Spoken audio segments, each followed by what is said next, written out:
Hello dear students, and once again welcome back to Rajvidya online teaching program Latur. Today we are going to learn more about air and its property. Okay, let's start. Observe the picture. Through this picture we are going to know how breeze or wind blow. So dear students, when there exists a difference in the air pressure of two different places, the air start to flow from one place to another place. From which place it start to flow? Think. Yes, obviously. It flow from the place of higher pressure to the place of lower pressure. Okay. At such times we feel breeze or wind blowing. So, the winds are effect of the difference in air pressure. Okay. Do you know the difference between breeze and wind?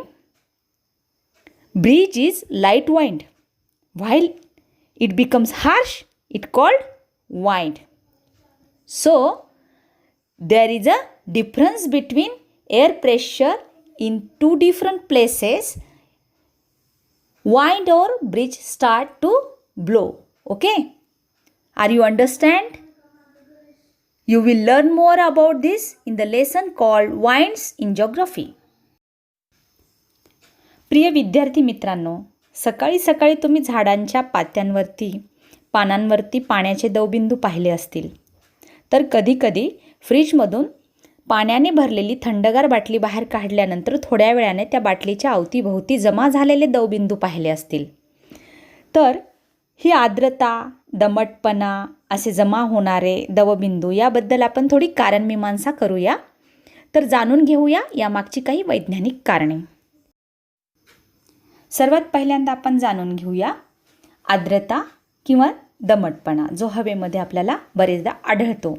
यालाच आपण इंग्लिशमध्ये humidity म्हणतो. Okay. तर यासाठी आपण एक छोटासा प्रयोग करायचा आहे. एक ग्लास घ्यायचा आहे, त्याच्यामध्ये बर्फाचे काही तुकडे टाकायचे आहेत आणि थोड्या वेळानंतर त्याचं निरीक्षण करायचे. ग्लासच्या बाहेरील बाजूस पाण्याचे थेंब जमा झालेले दिसतात. ओके. अनेकदा फ्रीजमधनं पाण्याची थंडगार बाटली आपण बाहेर काढल्यानंतर थोड्या वेळानं पितो आणि त्यावेळेस आपल्याला बाहेरील बाजूस असे पाण्याचे थेंब दिसतात. तर काय होतं नेमकं बघा आता याच्यामध्ये. सूर्याच्या उष्णतेमुळे समुद्राचे पाणी किंवा जे काय आजूबाजूचे पाण्याचे परिसर असतात त्यांच्या वाफा होतात आणि त्या काय होतात की हवेमध्ये बाष्पाच्या रूपामध्ये जातात. याला आपण बाष्पीभवन म्हणतो. हे तुम्हाला माहीतच आहे. आता हे बाष्पीभवन झाल्यानंतर हवेत ते पाण्याचे कण आपल्याला दृष्टिक्षेपात येत नाही. पण आता थोड्या वेळानं जेव्हा याचं रूपांतर पाण्यामध्ये होतं, पाण्याच्या कणामध्ये होतं, तेव्हा ते आपल्याला दिसायला लागतात. आता हा जो प्रयोग आहे ग्लासमधील आईस क्यूबचा तसाच आहे की नाही. तर याच्यामध्ये आतमधला जो बर्फ आहे तो आजूबाजूच्या हवेला काय करतो, थंड बनवतो. त्यामुळं आजूबाजूची जी काही वेपर आहे ती पण काय होते, थंड होते आणि मग त्याचं सांद्रीभवन होऊन त्या वाफेचं रूपांतर पाण्याच्या दवबिंदूत होतं. याला आपण सायंटिफिक लँग्वेजमध्ये काय म्हणतो, कंडेन्सेशन. म्हणजे गॅस जो आहे तो ट्रान्सफर कशात होतो, लिक्विडमध्ये. ओके. तर due to ice cubes in the glass, the air surrounding the glass cools down. As the water vapor in this air cools down, it condenses and get transferred into water. It is this water collect on the outer surface of the glass. Okay. तर या प्रयोगातनं आपल्याला काय शिकायचं आहे, आर्द्रता कशी तयार होते. Okay. The level of humidity is different in different places. Similarly, the humidity levels also changes from time to time during the period of single day. कसं काय, तर ह्युमिडिटी चेंज होत राहते. The level of humidity of air is determined by its capacity to hold water vapor. In the afternoon, when the temperature of the air is high, the capacity of air to hold the moisture also increases. Then, compared to its full capacity to hold water, the proportion of moisture in the air is less and we feel that the air is dry. Okay. So, the proportion of water vapor in the air is high during the monsoons and in coastal areas. As a result, we feel the dampness or humidity. Okay. During the night, when the temperature of air is low, its capacity to hold the vapor is less. At such times, the excess vapor is transferred into water droplets. This is what we call dew. Dear student, let's perform some activities to learn properties of air. Activity 1. Take one empty plastic bottle and invert it in bucket or tub full of water. Press the bottle gradually in water. What happens? Water does not enter in the bottle. Even on pressing, this happens because the bottle not empty.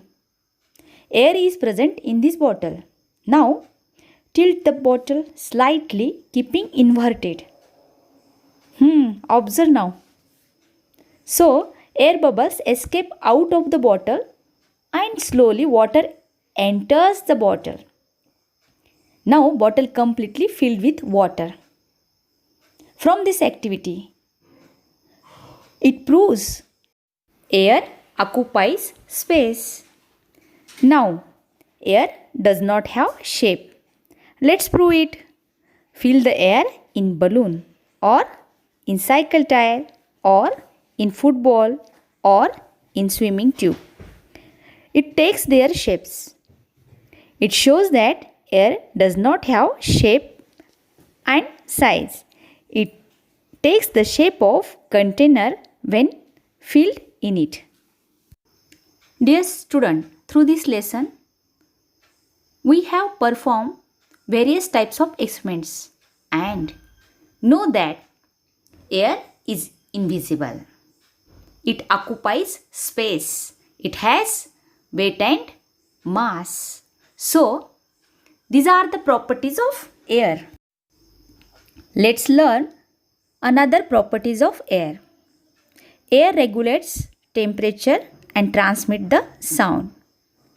Dear student, you know that the earth receives energy from the sun in the form of heat and light. Okay, this energy is reflected by the earth in the form of heat. The constituents of the air, you know constituents of the air, water vapor, carbon dioxide, etc. absorb a part of this heat and give it to the another constituents of the air. As a result, the earth's surface remains warm and thereby becomes suitable for the living. If there were no air on the earth, the average temperature of the earth's surface would have been very low. So, it is very important to regulate the temperature for the living things. Okay. Now, the next property, transmit the sound. We can hear the various types of sounds. Whistle of distant train. Now, singing tone of the singer, etc. We clearly hear sound due to the air because the molecules present in the air transmit the sound waves from one place to the another place. So, air is useful as a medium for the transmission of sound. Air is a medium of sound. All the sounds that we hear reach us through the surrounding air. Students, do you know how the density of the air changes? The density of air changes due to the change in temperature. In winter, you know that temperature is low. So, the density of air increases. We can hear the whistle of a distant train clearly early in the morning in the winter because the density of air is increased that time. So, we can hear the sound very clearly. I hope you understood well through this video about the properties of air. Now, dear student, use your brain and solve all these questions in your notebook. Thank you, dear student, for attending this session. Don't forget to like and subscribe. Meet you again. Till then, take care. Goodbye.